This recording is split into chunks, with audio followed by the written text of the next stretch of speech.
first person I'm going to bring up, you saw up here earlier, you heard of the success she's having through the Instagram program. She's a director in the company. She's a multi-million-dollar earner with the company. She's sponsored over 20-some people in the last 12 months now, and it's increasing every month. Please welcome to the stage Director Lynn Mitschke. This business has been an incredible privilege to me. I was able to retire from my career in 2000, and really it has put life into every year I've had since then. But about 6 months ago, I started to think to myself, I'm not really working as hard as I think I should be working. And we all get the Powerline magazine and we page through it and we look at all the power profiles and the success. And I started looking at those pictures and thinking, wow, the hardest working group, the people moving the pin levels are the great, gorgeous Asian American people. And there's not enough of my kind of faces in there. Why? And then I took a look at how am I as a leader? A leader doesn't stay mediocre. A leader needs to lead by doing the things they want other people to do. And I felt like I wasn't giving that everything I should be giving it. And then to top it off, my father, who's 87 years old, he says this to me every time we have a conversation. Every time I see him, every time I talk on the phone to him.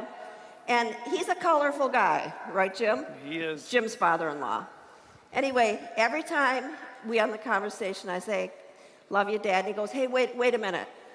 Are you still getting a check every Monday? Every time. And he laughs it off like, well, I'm going to need a really great nursing home. The kind of nurses I want are this and that. But it made an impression on me because I thought to myself, what am I doing to earn a check every Monday? It's more money than the work I'm putting in. I'm mentally checking in just a little bit too much. And so I made a decision that I was going to change what I was doing completely. So I set a goal for sponsoring because you need to bring new people in your group all the time. You just need to do that. It's part of this business. So I said, okay, I'm going to show the plan, not maybe the whole plan, but I'm going to expose the business, have an appointment with 5 personal people a week. And then I said to myself, that's weak. You need to make it burn. If you want to really be a leader, you need to make it burn. So I said, okay, I'm going to show it to 10 a week for a year, personal. And then I went, yikes. Now what? Then you have to build a names list. And when you don't have a tremendous amount of people, because you've talked to so many people over the years, you have to get creative with it. So I started looking at connections, social media, making new friends, calling people, friending people, starting conversations with people I did not know to ultimately get an appointment and to start building a names list. And if people weren't right for the business, I did other things. I put together little gifts, sat down with them and said, if you can work with me to find 10 people in your industry, I'd love to give you this. And people will do things for gifts. So this just started to explode where I started to get so many names, and I started to set 10 appointments every single week. And really, if I don't do it in a week, the next week I have to compensate by doing 12 or 13 or 14 because I'm not going to let myself slack off on it for a year. That's 540 in a year. So what do? Most of these are cold people. And the key to this whole thing is to get to know an individual. I worked as a nurse in my career. So if someone would come to me, they were in the hospital, I couldn't begin to know what to give them unless I knew it was wrong, right? If you're going to come in for a sore throat, you don't want me to bandage your foot. It's just the way it is. So you have to feel that person.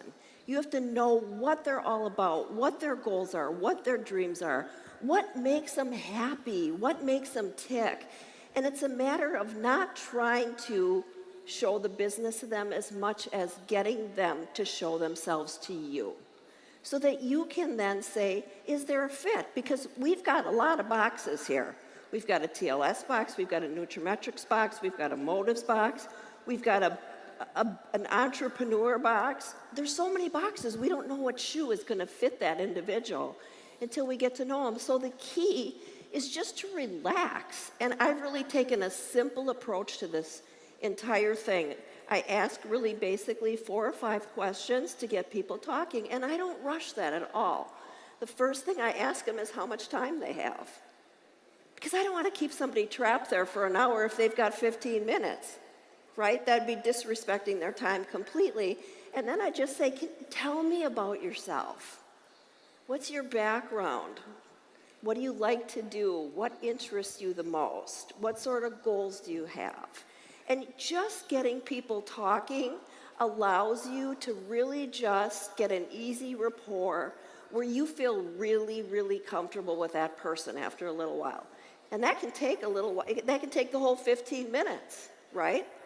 Basically, from there, I just say, hey, it's been 15 minutes. I know, they go, oh, no, I have another half hour. Happens every time, right? Because people don't like to be stuck in a place where they're going to feel uncomfortable with you.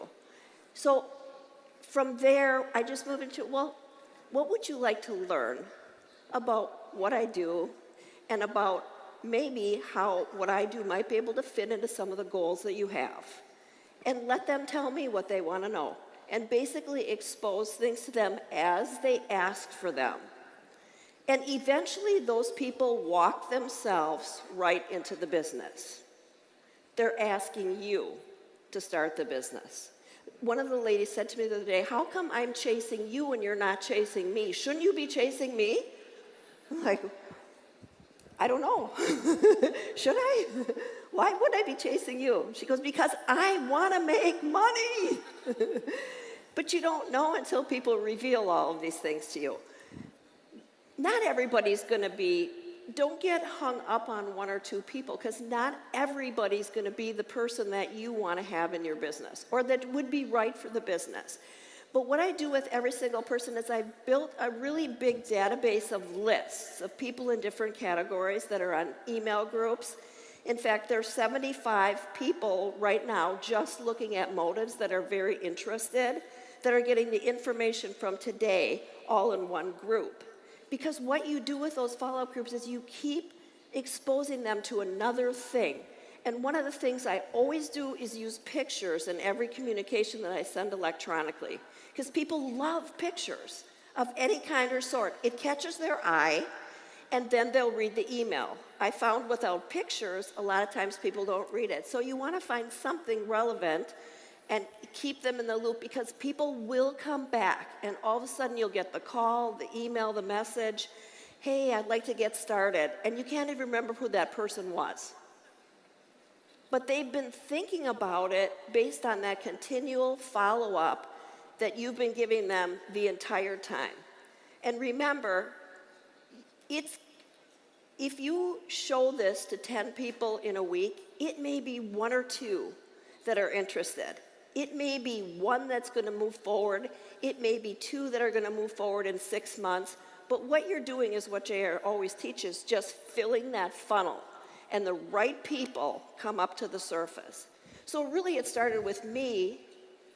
I wasn't doing enough for what I was being paid. I know that's the dream, but I didn't feel good about it. So I made a decision.